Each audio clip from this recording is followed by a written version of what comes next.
interesting visits out there in Seattle and Portland. Yeah. Springfield's looking pretty good. Especially compared to Portland, I've heard. And Seattle. Kate, how did you get this to stay? How did you get it to stay? What did you do?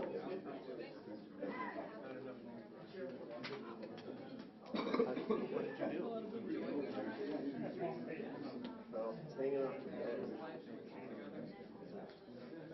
Use a gun. That would work. Yeah, yeah.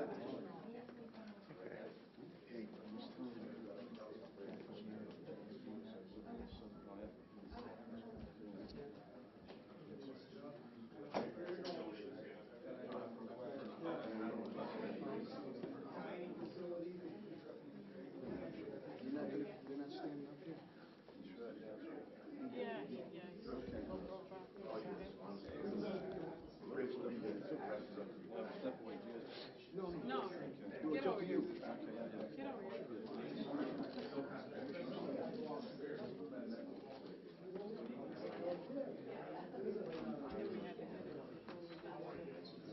Billy. Billy. You talking?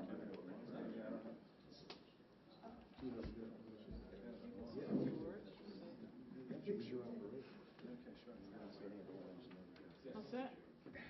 You good, Patrick? Yes. Brian, we're good? Good morning.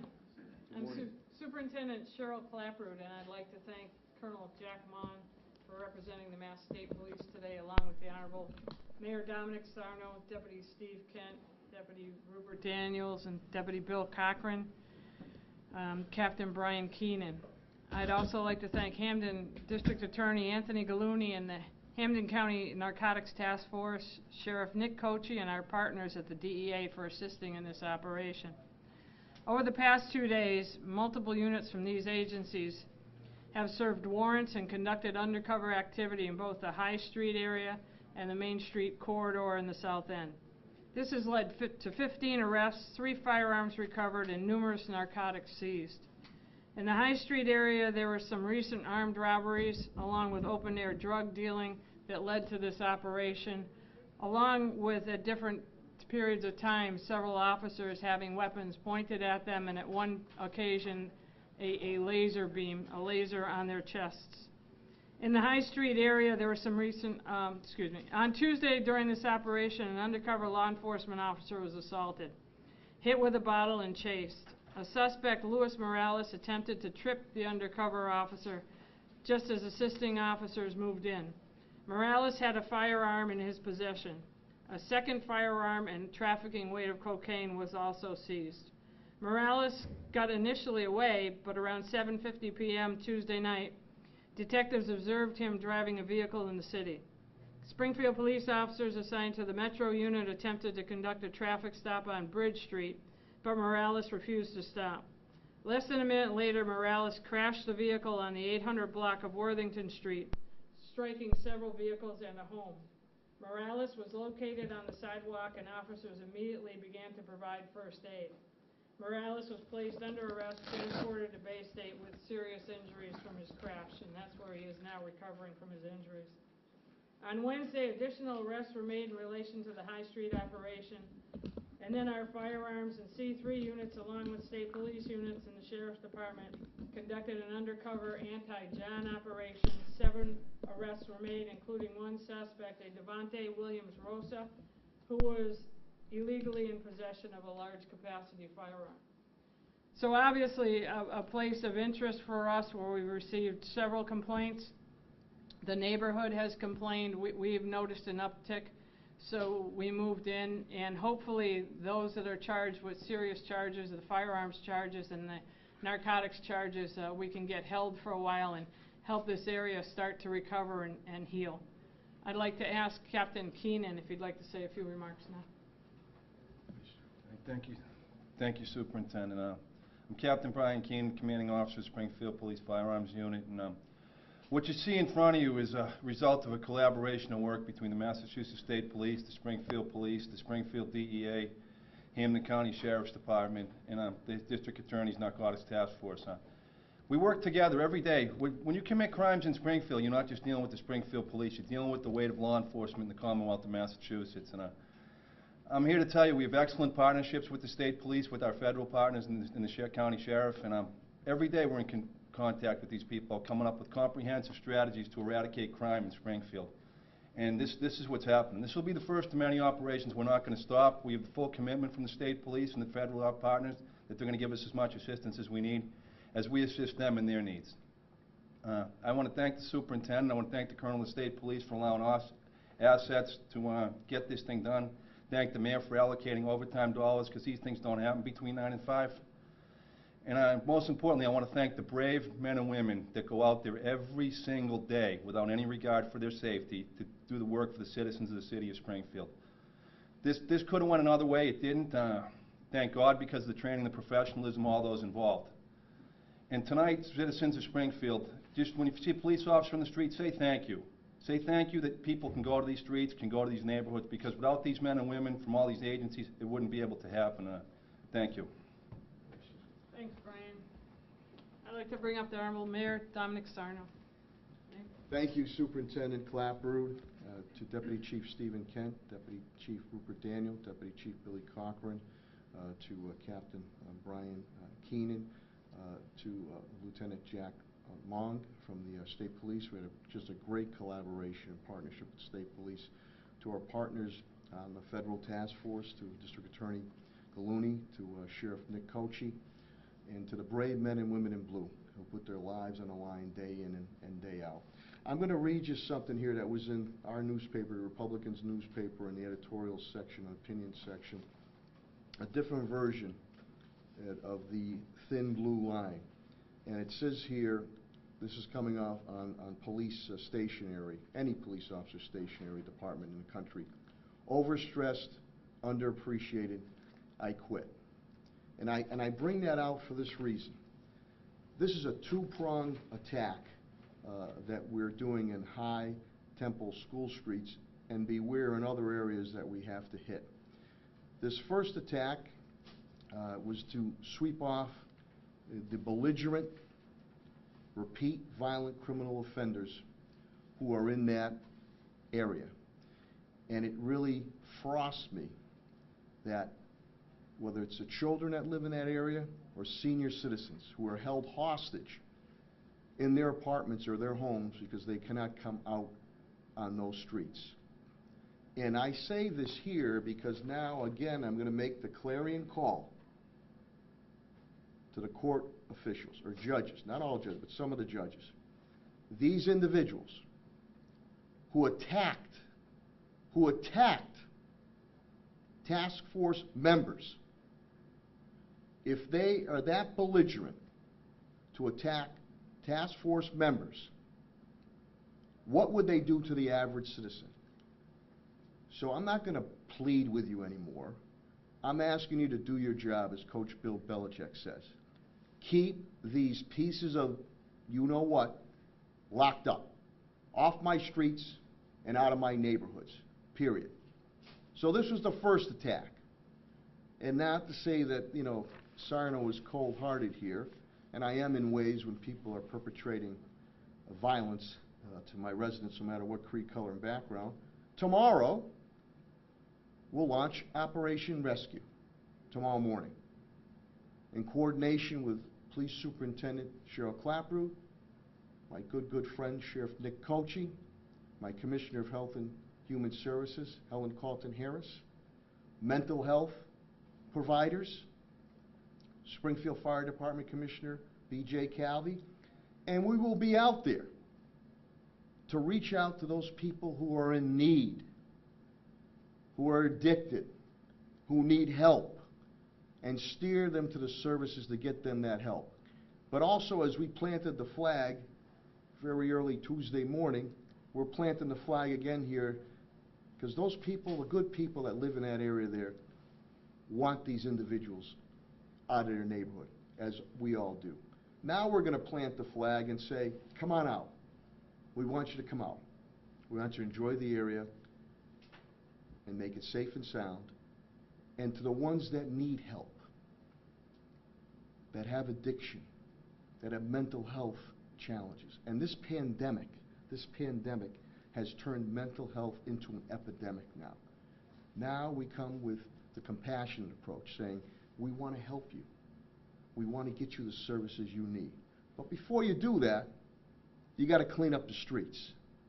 And that's what the Springfield Police Department, the state police, our partners on the federal and state level task force did Tuesday, putting their lives on the line. So again, I ask, I urge our courts, and I'm not saying all the judges, some of the judges, do your job. Keep these people locked up off my streets, out of my neighborhoods, or else this work goes all for naught. And that's why you're going to continue to get here. The thin blue line, the good way. Overstressed, underappreciated, I quit. All departments across the country are having difficulty in recruitment right now. It is still an honorable profession. And we want to make sure that we back our brave men and women in blue. So you could see the multitudes of arrests that occur. You could see the heavy weaponry that was taken off. You could see the drugs that were taking off. And you could see the people that are being victimized taken off the streets. And we want to make sure that they stay locked up. And the ones that do need help, which we'll encounter tomorrow, we want to get them the help. But if you're doing criminal activity, our team here is doing a job. You got to stop the revolving door of the court system. It's ridiculous. It's ridiculous. Bracelets, monitors, shooters. They're out the very next day, if not the same day. And they're coming back to court. I have to hear from defense attorneys or judges, and we have legislation. Last thing I said, we have legislation, bail reform legislation I put in for 5, 6, 7 years, Billy, through with lead sponsor, State Representative Angelo Pupolo, and Governor Baker's dangerousness legislation, which I've testified also to. But I'll hear from certain judges and I'll hear from certain defense attorneys. You don't understand bail, Sarno. Well, yes, I do. Yes, I do. It's for them to come back to court. Well, they're coming back to court after committing even more hideous crimes. So let's just crack down here. And again, last thing, Bartley Fox. I think that's still on the books. You get caught with a gun, mandatory 1 year. So, the people of Temple Street, High Street, School Street reached out. They want to have quality of life. They want to be able to come out of their homes and their apartments. Well, the young kids are senior citizens. First hit happened Tuesday. Tomorrow, we come with the compassionate approach to help those that are in need. But I need the courts and the judges to do their job. Keep these people locked up. Keep them off my goddamn streets and out of my goddamn neighborhoods. They can't get to you, but they can reach me, and that's fine. I have no issue with that. But they'll ask, why is that person still on the street?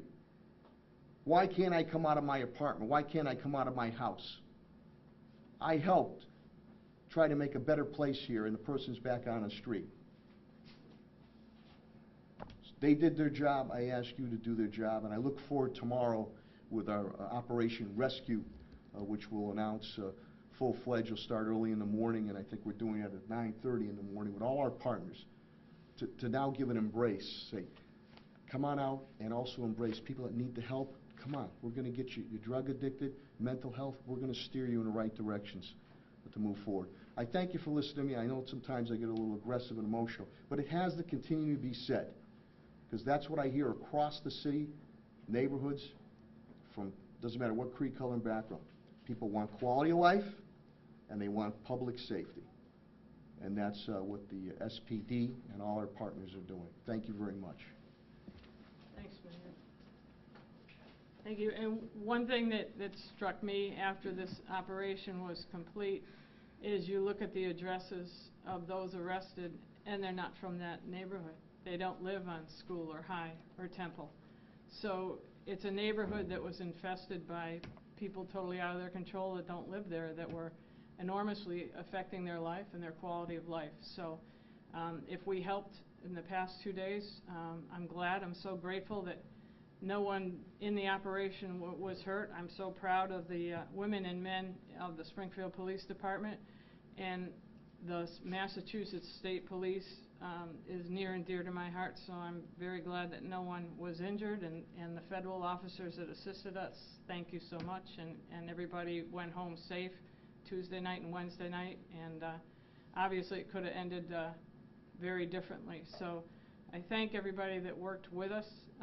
It's definitely not a one-person job. It's a team effort. It took a lot of us, and it's well worth it if tomorrow we get some people out of those blocks and down to where we are at school and Temple, and if we can actually make a difference in these people's lives, then all of this is well worth it. So I thank you for being here, and if there's any questions, we can entertain them now. You mentioned there were no injuries. I'm looking here at the undercover officer struck with a liquor bottle. Wouldn't that usually prompt them getting some sort of review? He was struck in the face with a liquor bottle, and it did leave a mark, but to the best of my knowledge, he didn't receive any medical attention. Tough. They're like a hockey player. They're tough. We keep going. Patrick? Can you talk about the timing of this? I mean, High and School Street has been a problem area for a really long time. I mean, why now? This was a multifaceted operation because we knew what we wanted to do tomorrow. So to go in tomorrow and say we want to help you and we have the resources to help you, we want those that live in the area. And if they're afraid to come down and seek the help that we have to offer, that all goes for naught. So they have these individuals causing havoc and keeping them in their apartments, and they don't live there.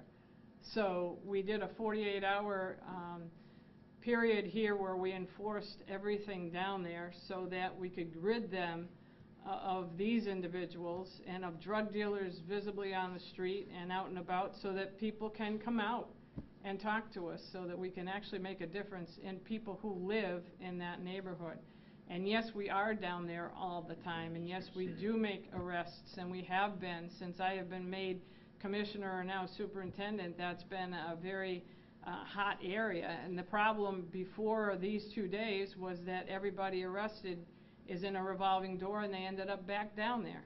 So the resources, we were spinning our wheels, and they're coming right back at us. And it's a multifaceted problem down there, where you have prostitution and you have drug dealing, and they're getting brave and bold with weapons now to protect themselves, to rob other people, to rob drug dealers who come in the area. The prostitution attracts, of course, people looking for sexual favors for pay, but it attracts people looking for the drugs. The drug trade, the prostitution trade, and the guns kind of all go hand in hand. So we did it for 48 hours. It was very successful, and hopefully tomorrow people who actually live in that area, who have been afraid to come down and come out, can, and if they need help, we can offer them some services. Superintendent Clark, can I say, Patrick, many times you'll hear from surrounding areas, cities or towns will do these periodical raids, warrant sweeps, and hits. SPD does them every day. We've been down there multitudes of times, and you could see that the time when they shot, we've been trying to shoot at the officers there. The courts just let these people out. So when you hear about big splashes being occurred, these guys do it every day. We put it out there, they'll make a big deal. Here, two-pronged approach again, because we're coming in with the Operation Rescue tomorrow. But in order to get people to come outside, they got to feel safe. So we got these pieces of, we got these individuals off the streets, and hopefully they stay off the streets, and now we come with the compassionate side to help. But as far as that area and some other areas in the city of Springfield, they're out there every day and night making arrests. You can see it. Brian Walsh is very good about putting the reports out. Sometimes you'll see other cities and towns, every 6 months you'll see a splash. They do it every day. This was special because it's a two-pronged approach attack. You mentioned the revolving door factor of this. You guys will arrest these people, they'll go to the courts will release them. Are there any of these people on this list that you guys have had that experience of, that you could mention? I don't know if Ryan's got their priors. One had an open gun charge. Mr. Pagan had an open gun charge, and I believe everyone that was arrested in the High Street area was held on significant bail initially. please. And Mr. Morales, who's in the hospital, is currently wanted for a parole violation from New York State. Let me just point back to, when you say unwanted, the Saga nightclub. God rest his soul, David Carasquillo. And I spoke to his mom again the other day. That individual, that SPD and all our state and federal task force, a warrant fugitive, they worked very quickly to make that arrest. That guy, I think Brandon Murray, the hell's his name? 53 arraignments and arrest. And he was out on serious open gun charges. Now, do you think if the courts or the judges held that guy, Mr. Carasquillo could still be alive right now? So, here, repeat violent criminal offenders, and also, I'm going back old school, the broken window theory. Get on top of it right away. I need the courts to back us up. Back us up. And then tomorrow, Project Rescue, the compassionate approach. You want help, we're going to give you help. That's right, the same people that are out there enforcing with mental health clinicians and other, we want to help. You really want to do the right thing? We'll find a way for you to do that. But to the people, the senior citizens that live down there, to the children that live down there, to be held hostage in their apartments or their homes, bullshit. And I'm sorry to be so frank. I could speak just as eloquent as the next person. But the courts have to hear this loud, and they need to hear it from the residents and business community. Bad people we want locked up, period. Off the streets, out of our neighborhoods.